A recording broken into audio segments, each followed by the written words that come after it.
A fire that consumed several downtown Ripon businesses last week has the community rallying together. 26 people lost their apartments in the fire, but through clothing, food, and financial support, they are already on their way to recovery. Fox 11's Chad Doran brings us more in this Fox 11 follow-up. This room, all four walls, was heaped chest high with clothing donations. Amy Polash runs the Traded Treasures thrift store and community food pantry in Ripon.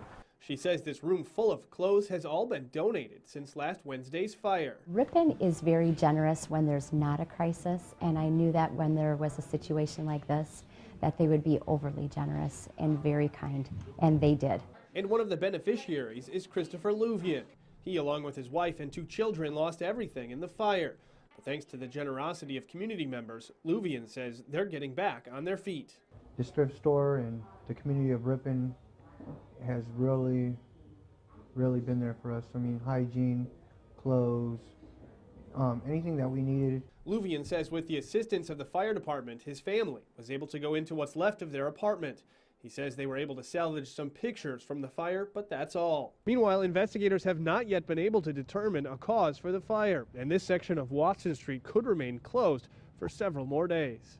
Polash says Horicon Bank donated the empty building next to the thrift shop just days before the fire, and the question of what to do with this site was quickly answered. If Horicon Bank had not donated it 6 days before the event, we wouldn't have a space for these families to call rescue relief. And while the immediate needs of the 7 families have been met, Polash says they will need more help down the road.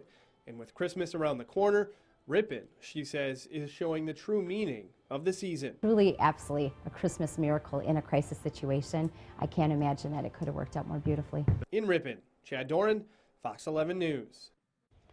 The owners of the businesses affected by the fire tell us they may be allowed back in to survey the damage tomorrow or Tuesday.